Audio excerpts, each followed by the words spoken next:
দার্জিলিংয়ের খুব কাছের একটি গ্রাম, ফুলে ফুলে ঢাকা। সেই গ্রামের এক একটা বাড়ি এক একটা ভিউ পয়েন্টের মতো। প্রত্যেকটি বাড়ির সামনে অবাধ আর উন্মুক্ত পাহাড় সারি। সেখানে সদ্য তৈরি হওয়া এই হোমস্টের ঘর থেকেই পাওয়া যায় এই ছবি।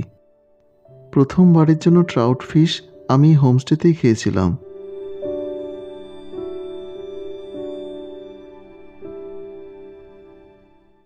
শান্ত কোলাহলহীন সেই পাহাড়ি গ্রামের সবুজের বুক জুড়ে বিচিত্র ফুলের নানান রং ছড়িয়ে আছে।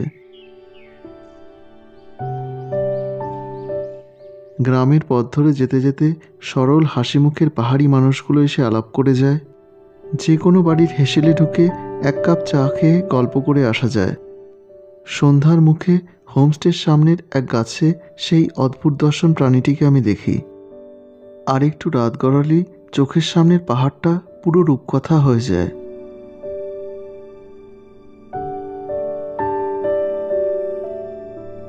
সন্ধ্যাগুলো কেটে যায় এই বাড়ির বাসিন্দাদের সাথে এরকম গানে, আড্ডায়, গল্পে। গা ছমছমে জঙ্গল পথ ধরে পৌঁছে যাওয়া যায় একের পর এক ঝর্ণার সামনে। এই বনপথ, এই ঝর্ণা যদি হোমস্টের প্রপার্টির অন্তর্ভুক্ত হয় তাহলে তো তার উপরে আর কোনো কথাই হয় না। আর এই সব নিয়েই আজকে বলবো একদম নতুন একটি পাহাড়ি গ্রামের গল্প।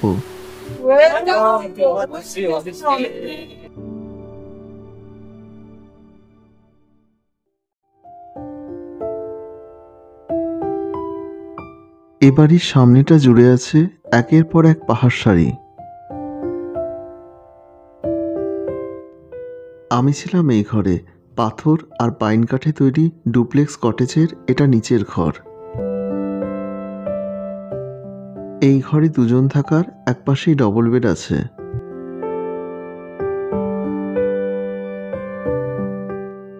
ঘরে প্রয়োজনীয় আসবাব আর উপকরণে সাজানো। এই ঘরের এক পাশ দিয়ে এই কাঠের সিঁড়ি উঠে গেছে ওপরের ঘরে। নিচ থেকে এসে পড়া সিঁড়ি যেখানে শেষ হয়েছে তার দুদিকে দুটো বেড আছে। এই ঘরের বিছানায় শুয়ে জানলার পর্দা সরিয়ে দিলেই সামনের একের পর এক পাহাড় সারির ছবি চলে আসে। এই ঘরের লাগোয়া আছে একটা ছোট্ট ব্যালকনি। ইনি হোমস্টের অনার বিকাশ খালিং, এখন বাগান তৈরিতে ব্যস্ত। এটা এই কটেজের নিচের ঘর সংলগ্ন ওয়াশরুম। এর জানলা খুলে দিলেই এ বাড়ির পেছনের ছবি পাওয়া যায়। আমি এখানে যে কটেজে ছিলাম তার ঠিক পেছনে পাহাড়ের এক ধাপ নিচে আছে সম্পূর্ণ কাঠের এই কটেজ। এখানে অ্যাটাচড ওয়াশরুম সহ একটি রুম আছে। এ বাড়ির বাগানের মধ্যে কাঠের গুঁড়ি দিয়ে এরকম সুন্দর বসার ব্যবস্থা আছে। এখানে ক্যাম্পফায়ারও করা হয়। আমার কটেজ থেকে পাহাড়ের এক ধাপ নিচেই ছিল এ বাড়ির রান্না ও খাওয়ার ঘর। আমি এখানে আসি দীপাবলি আর ভাইফোঁটার ছুটির অবসরে। পাহাড়ি বাড়িগুলোতেও তখন উৎসবের আবহ থাকে। এ বাড়িতেও তখন হোমস্টে করতে মঞ্জুশ্রীজির ভাই, ভাইয়ের স্ত্রী ও দিদির আগমনে আনন্দের আমেজ। প্রথম দিন লাঞ্চের মেনুতে ছিল ধোঁয়া ওঠা ভাত, ডাল, স্যালাড, পাঁপড় ভাজা, মিক্সড সবজি, ফুলকপির তরকারি ও ডিমের পোচ। সামনের পাহাড় দেখতে দেখতে মধ্যাহ্নাহারের ব্যবস্থা আরেকটা প্রাপ্তি।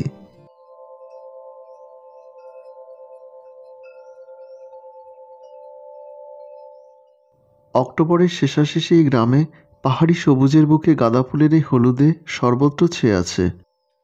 এ বাড়ির পেছন দিকটা ভরে আছে গাঁদা ফুলের সৌন্দর্যে আর সুগন্ধে। লাঞ্চের পর এ বাড়ির কর্তা বিকাশজির সাথে বাগান পরিদর্শনে বেরোলাম।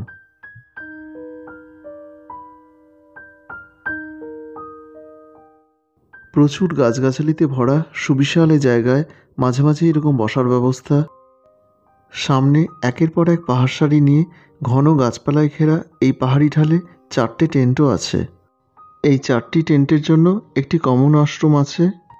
আর শুধু এই টেন্টগুলিতে থাকার জন্য দৈনিক জনপ্রতি খরচ পড়ে 500 টাকা। এই বাড়ির সামনেটা জুড়ে আছে একের পর এক পাহাড় সারি। বাঁ দিক থেকে পুবুং, তুংসুং, কুসুমবেন টি এস্টেট সহ ধোত্রে, বালাসান, রংবুক, কার্শিয়াংয়ের পাহাড় এবং আকাশ পরিষ্কার থাকলে শিলিগুড়ি সহ বিস্তৃত সমতলের ছবি পাওয়া যায়। বিকাশজির উদ্ভিদবিদ্যার উপর পড়াশোনা আছে। বাড়ির বাগানে অনেক রকম ওষুধি গাছপালাও লাগিয়েছেন। প্রত্যেকটির সায়েন্টিফিক নেমসহ বিস্তারিত পরিচয়ের বোর্ড লাগানো আছে।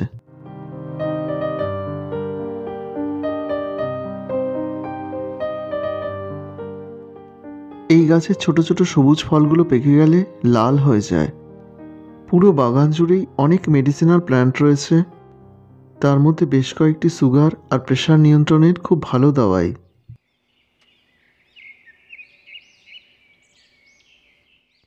বাড়ির পেছন দিকের এই বাগান, সামনের বাগানের প্রধান ফটক পেরিয়ে এবার গ্রাম ঘুরতে বেরোলাম।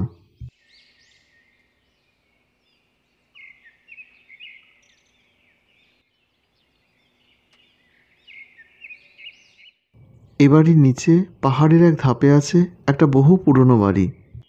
এর পাশ ঘেঁষে ঝাড়ুবনের মধ্যে দিয়ে বাঁধানোই সিঁড়ি নেমে গেছে গ্রামের আরও নিচের দিকটায়। নিচে পথের এক বাঁকে আছে এই ছোট্ট চার্চটি। সামনে কার্শিয়াংয়ের পাহাড় তখন বিকেলের শেষ আলোয় ঝলমল করছে।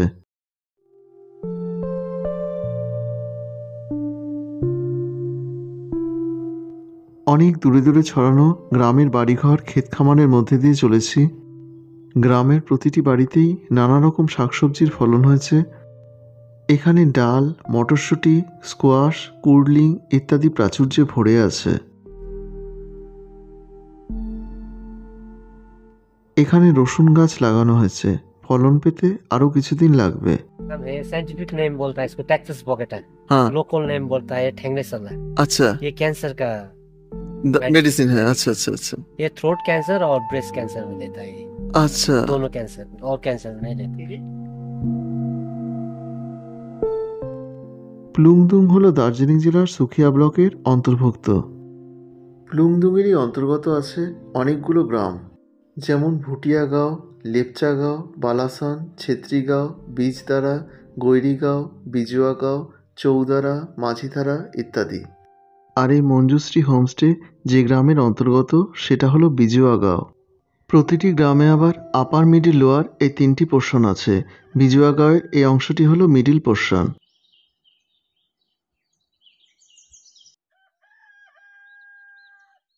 গ্রামের ওপর দিকের এক বাড়িতে বিকাশজি নিয়ে এলেন। এ বাড়িতে বড় বড় বাঁধানো জলাশয়ে ট্রাউট মাছের চাষ হচ্ছে। পাহাড়ি গ্রামগুলোর অনেক বাড়িতেই বর্তমানে এই ট্রাউট মাছের চাষ হয়, যেটা গ্রামীণ অর্থনীতির একটা অন্যতম দিক।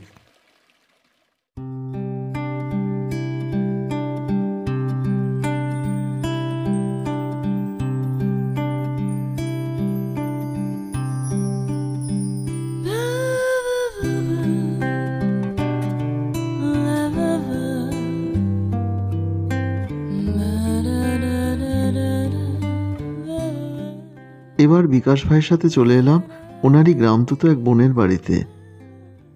পাহাড়ি সাবেকি ধাঁচের একটা রান্নাঘরে বসতে দিলেন। এই রান্নাঘরে তখন সেই বোন রাতের রান্নার আয়োজনে ব্যস্ত। তার ফাঁকে ফাঁকেই অনেক গল্প হলো। মাটির উনুনে আর কাঠের আগুনে তখন রাই শাক রান্না হচ্ছে।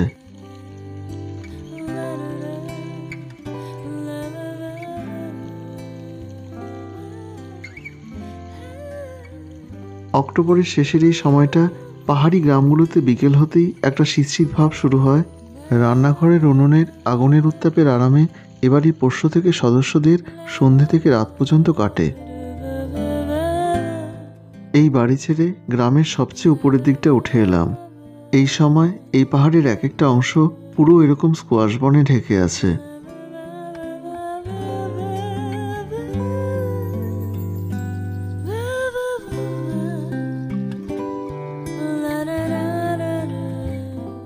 এখান থেকে সবচেয়ে কাছের জায়গা হলো সুখিয়া, দূরত্ব মাত্র 4 কিলোমিটার।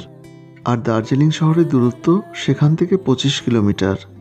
আশেপাশে জায়গাগুলোর মধ্যে আছে মাঝিধুরা, মাজুয়া, লেপচা জগৎ, কায়াবীর, সীমানা, মিরিক, পশুপতি ইত্যাদি। সবুজের কোলে শান্ত এই পাহাড়ি গ্রামে 2-4 দিন কাটিয়ে এই জায়গাগুলো পছন্দ মতো ঘুরে আসা যায়। গাড়ির ব্যবস্থা বিকাশজি করে দেন। সন্ধ্যায় হোমস্টেতে ঢোকার মুখেই এক গাছপালার ওপরে ঝোপঝাড়ে ঝুপঝাপ শব্দ শুনে টর্চের আলো ফেলতেই এক অদ্ভুত দর্শন প্রাণীর দেখা পেলাম। বিরল প্রজাতির এই প্রাণীটির নাম হলো ফ্লাইং স্কুইরেল। এই প্রাণীটিকে দেখা আর এর ছবি তোলার সুযোগ নাকি সবার হয় না। বিকাশজির মুখে এটা অনেকবারই শুনলাম।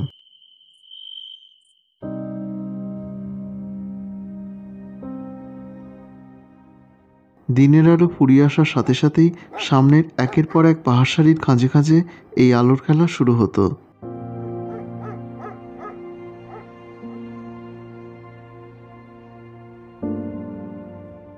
এবারই রান্নাঘর এখন জমজমাট।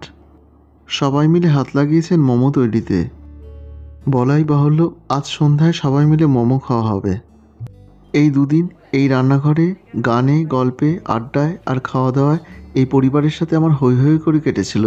আগেই বলেছি, দীপাবলি আর ভাইফোঁটার ছুটিতে এই পরিবারের কর্ত্রী মঞ্জুশ্রীজির ভাই, ভাইয়ের স্ত্রী আর দিদি এসছেন সুখিয়া থেকে। একটা সহজ সরল সুখী পাহাড়ি পরিবার আতিথেয়তা আর আপ্যায়নে আমাদের যেন কখনো আপন করে নিয়েছিলেন। মোমো রেডি, এবার সার্ভ করার পালা। বিকাশজি রান্নাঘর থেকে এক ধাপ ওপরে আমাদের রুমে গরম গরম মোমো, পেঁয়াজের পকোড়া আর একমুখ হাসি সামের চায়ের ট্রে রেখে গেলেন।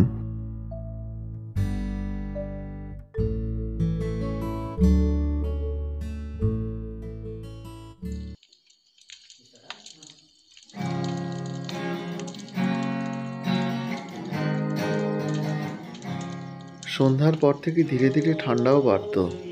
ক্যাম্পফায়ার আর হৃদয়ের উষ্ণতায় গানে, গল্পে, আড্ডায় এরকম জমে যেত।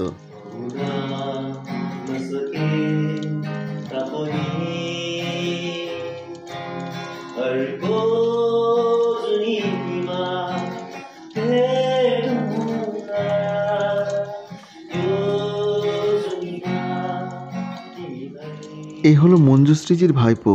বিকাশজির গানের সঙ্গতে একের পর এক নৃত্য পরিবেশন করে একেবারে মুগ্ধ করে দিল।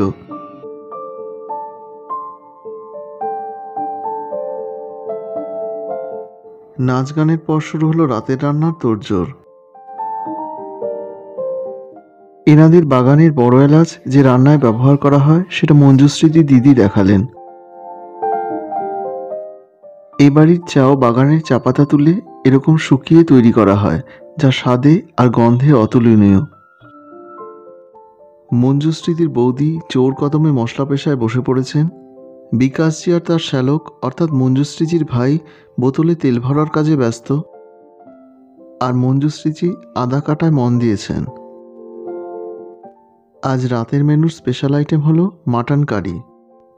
এর সঙ্গতে ধোয়া ওঠা ভাত, ডাল, আচার, স্যালাড আর স্কোয়াশের সবজি তো আছেই। এই দুদিনে এত রকম পদ খেয়েছি যে সবটা মনেও নেই, শুধু এর সুস্বাদু পদগুলি সাতখরুকে লেগে আছে। একটা পরিতৃপ্ত ডিনারের পর বাইরে এসে দাঁড়ালাম।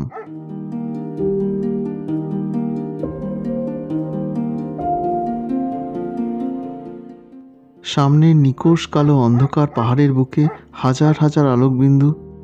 প্রত্যেকটা আলোকবিন্দুর পেছনে এক একটা ঘর, এক একটা পরিবার, কয়েকটি মানুষ আর তাদের কতই না গল্প থাকে।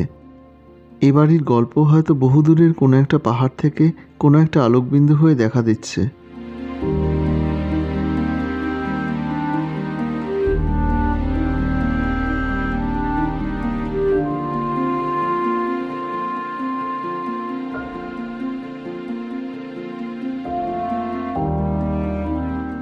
এই বিজুয়ার বুকে একটা সুন্দর সোনালি সকাল দিয়ে আরেকটা দিন এসে পড়ল।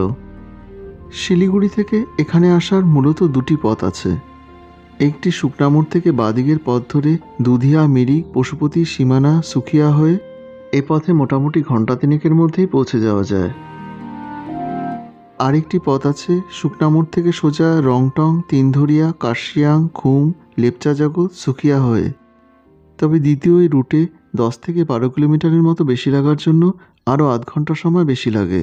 সুখিয়া বাজার থেকে প্লুংদুংয়ের দূরত্ব 4 কিলোমিটার। শিলিগুড়ি থেকে সরাসরি এখানে আসার ছোট রিজার্ভ গাড়ির ভাড়া 3 থেকে 3,500 আর বড় গাড়ির ক্ষেত্রে 4 থেকে 4,500 টাকা। হোমস্টে ঠিক করে দেওয়া গাড়ি আমাকে শিলিগুড়ির বাড়ি থেকে পিক আপ করে এখানে নিয়ে আসে।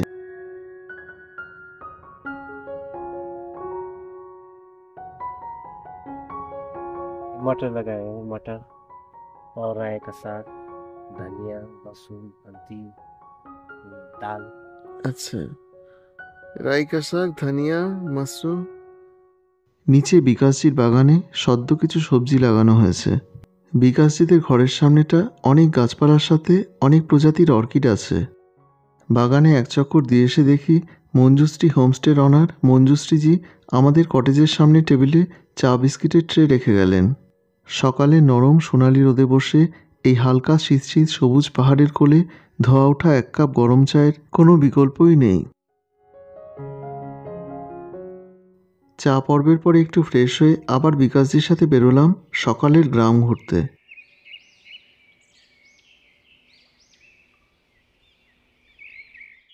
সুখিয়া পুকুরির হইচই কোলাহলের এত কাছে থেকেও একটা সবুজে মোড়া নিস্তব্ধ পাহাড়ি গ্রাম।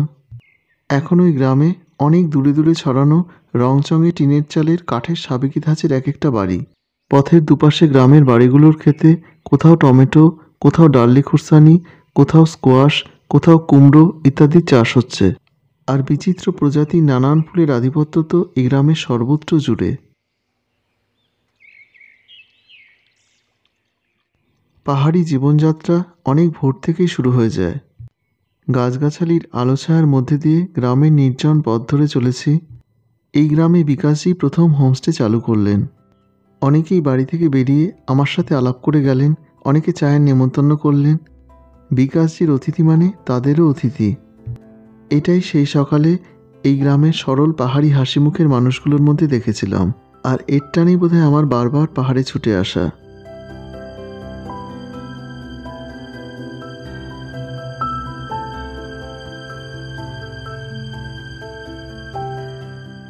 ফুলে ফুলে ভরা রংচঙে গ্রামের এই বাড়িতে বিকাশজি আমাকে নিয়ে এলেন। এ বাড়িতে অনেক পুরনো তার আঁকা একটা পেন্টিং আছে। এই ছোট্ট কাঠের ঘরটা হলো এনাদের রান্নাঘর। বাড়ির কর্ত্রী আমাদের চা না খাই ছাড়লেন না।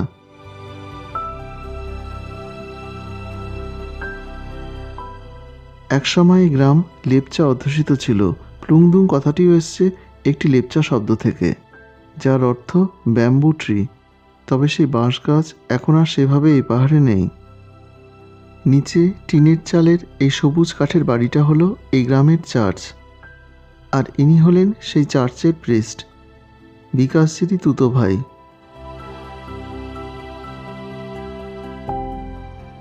এখান থেকে ঠিক সামনের পাহাড়টাই মাঝিধুরা।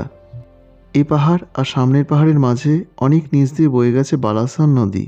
গ্রামের পথ ধরে যেতে যেতে একবারই দেয়ালে হঠাৎ চোখ আটকে গেল। এ বাড়ির ভেতরের বাইরের প্রত্যেকটি দেয়ালে নানান কোণে সুন্দর সুন্দর ছবি এঁকে রাখা আছে।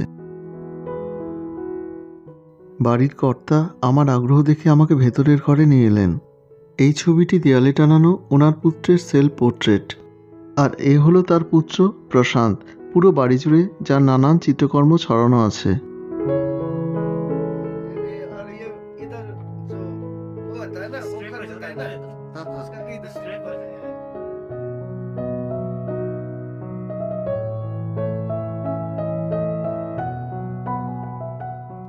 প্রশান্ত যেখানেই যা পেয়েছে পাথর, কাঠ, ক্যানভাস সবকিছুতেই তার শিল্পকর্ম ছড়িয়ে দিয়েছে। পুরো বাড়ি তার হাতের ছোঁয়ায় রঙিন। আর ইনি হলেন প্রশান্তের বাবা আর এ বাড়ির কর্তা। ইনিও এক অন্যরকম শিল্পী। কতটা সময় আর পরিশ্রম নিয়ে এই সরু সরু করে বাঁশ কেটে এই টাওয়ারগুলো তৈরি করেছেন সেটা ভাবলেও অবাক হতে হয়। আরও অবাক হলাম বোতলের ভেতর ওনার এই শিল্পকর্মটি দেখে। নাইজেরিয়া, মালয়েশিয়া, সৌদি আরব। ওনার একটা অন্যরকম শখও আছে, দেশ বিদেশের নানান সময়ের পয়সা আর টাকা জমানোর। গত 27 বছর ধরে এই কাজটা উনি করে আসছেন।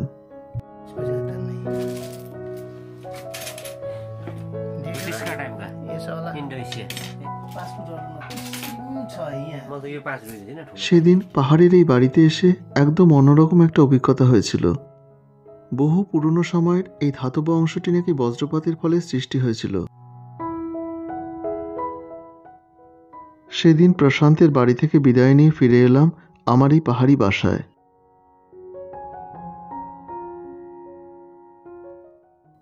রান্নাঘরে এসে দেখলাম বাগান থেকে রাই শাক তুলে রাখা আছে মধ্যাহ্ন ভোজনের জন্য। সকালের আড়মোড়া ভেঙে মঞ্জুশ্রীজি, তার দিদি আর বৌদি জলখাবারের জন্য জোর কদমে লেগে পড়েছেন।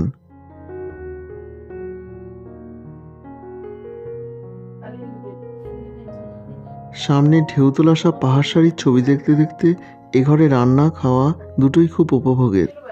রোশনজি অর্থাৎ মঞ্জুশ্রীজির ভাই মাঝে মাঝে এসে তদারকি করে যাচ্ছেন। চা পর্বের পরে এবার ফলাহার পর্ব। আমার জন্য অ্যাভোকাডো কাটা হচ্ছে। এ বাড়িতে মৌমাছির চাষ হয়, একেবারে খাঁটি মধু পাওয়া যায়। বিকাশজি আমাকে আগের দিনই ট্রাউট ফার্মে দাঁড়িয়ে কথা দিয়েছিলেন আমাকে ট্রাউট ফিশ খাওয়াবেন। আজ দুপুরে এই মাছ রান্না হবে।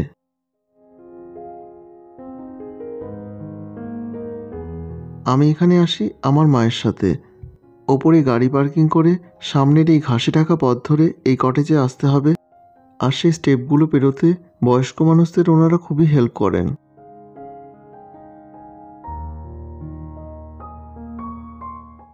মঞ্জুশ্রীজির বৌদি ব্রেকফাস্ট দিয়ে গেলেন। এখানে থাকা ও খাওয়া নিয়ে দৈনিক জনপ্রতি খরচ আপাতত 1200 টাকা। এদিন পুরি আর আলুর সবজির সাথে ছিল এগ পোচ, বাগানের ফল আর এখানকার গরুর দুধ। শেয়ার গাড়ির ক্ষেত্রে শিলিগুড়ির দার্জিলিং মোড় থেকে সুখিয়া যাওয়ার গাড়ি বিকেল 4টে পর্যন্ত আছে। জনপ্রতি ভাড়া 300 টাকা। সুখিয়ার প্লুংদুং স্ট্যান্ড থেকে প্লুংদুং যাওয়ার গাড়ি পাওয়া যায়। অন্যথায় আগে থেকে বলে রাখলে বিকাশই ব্যবস্থা করে দেন।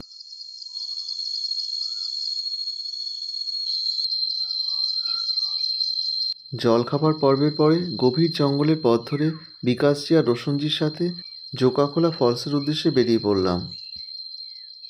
বিকাশজি কুকরি সঙ্গে নিলেন আর সাথে গাছের ডাল দিয়ে লাঠির ব্যবস্থা করলেন।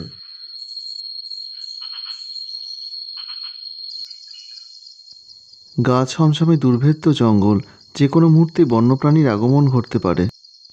এ পথে অনেক ওষুধি গাছপালার সাথে বিকাশজি পরিচয় করালেন। জঙ্গলের মধ্যে দিয়ে খাড়া পাথরের সিঁড়িপথ নেমে গেছে। কিছু দূর যেতেই প্রথম যে ঝর্ণাটি পেলাম সেটি হলো ধরতি খোলা। এই ঝর্ণার নিচে গিয়ে মিলেছে বালাসনে।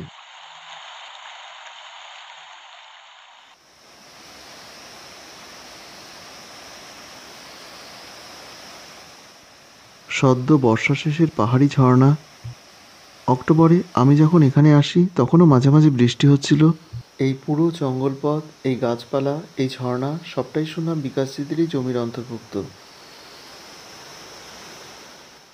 ধরতিখোলার ঠিক পাশেই একটা পাথরের গুহামুখ আছে। এখানে নাকি লেপার্ডের উপস্থিতি আছে। এটা শোনার পর আরও গা ছমছম করে উঠল।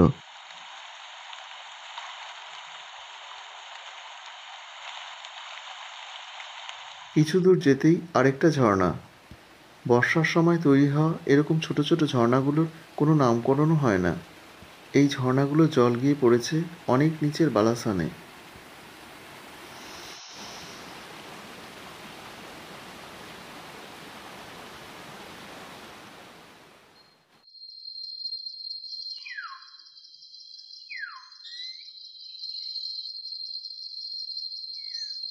এত গা ছমছমে একটা জঙ্গল, পথ বলে সেরকম কিছুই নেই। এটা শুনে আরও অবাক হলাম যে এই পাহাড়ের নিচের গ্রামের মানুষদের নাকি এই পথ ধরেই যাতায়াত করতে হয়।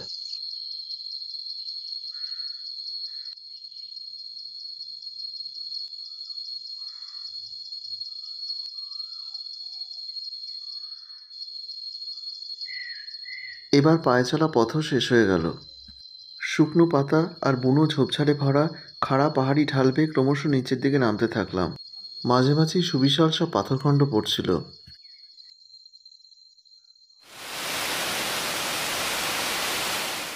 হঠাৎ গাছপালার ফাঁকে সেই জুকা ফলসের প্রথম দেখা পেলাম। সুউচ্চ খাড়া পাহাড়ি ঢাল থেকে সরাসরি নিচে পড়েছে, তাই ঝর্ণার জলটাও একটা ধোঁয়ার মতো।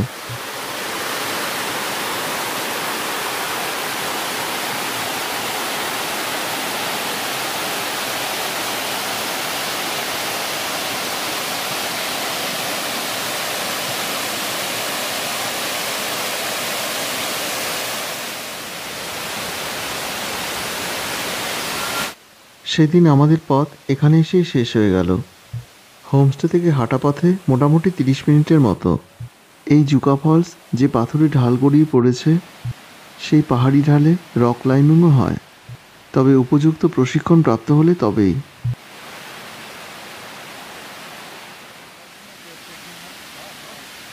এই ঝর্ণার জল একটু নিচের পাহাড়ি ঢাল গড়িয়ে তৈরি হয়েছে আরেকটা ঝর্ণায়, তবে সেটা ওপর থেকেই দেখতে হয়, এখান থেকে আর নিচে যাওয়ার পথ নেই।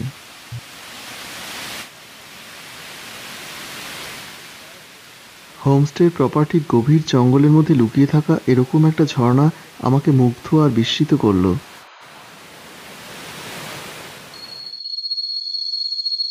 ঝর্ণা ছেড়ে আবার পাহাড়ি ঢাল ধরে ওপরে ওঠা শুরু হলো। দেখলাম নিচে নামতে যতটা কসরত করতে হলো, ওপরে ততটাই সহজে উঠে গেলাম। यहाँ से क्या होता है? की भी बहुत खाएगा और इसका प्रोटीन बहुत अच्छा होगा इसके अंदर। अच्छा, चिड़िया भी बहुत खाएगा ये। सब खाली है ना? हाँ हाँ हाँ, वाइल्ड मशरूम अच्छा ये खाने वाला नहीं है। अच्छा ये खाएगा तो वो मर जाएगा आदमी। अच्छा। বিকাশজি সেদিন জঙ্গলে কুড়িয়ে পাওয়া ওয়াইল্ড মাশরুমের ডালটা নিয়ে চললেন, বাড়িতে সাজিয়ে রাখবেন। সময় সময় জল দিয়ে নাকি সেই মাশরুম বাঁচিয়ে রাখা সম্ভব। আমার কাছে এই জঙ্গল ট্রেক রুটটাই প্লুংদুংয়ের এই গ্রামের সেরা প্রাপ্তি হয়ে থাকবে।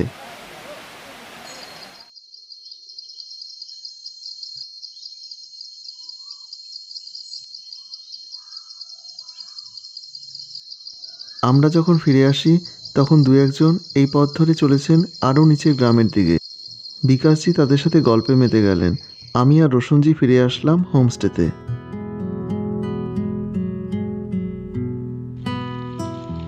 মঞ্জুশ্রীদি দিদি এই দুদিনে আমাদের অসাধারণ সব রান্না করে খাইয়েছিলেন। বিশেষ করে ওনার হাতে সুস্বাদু ট্রাউট ফিশ কারি খাওয়ার প্রথম অভিজ্ঞতা তো ভোলারই নয়।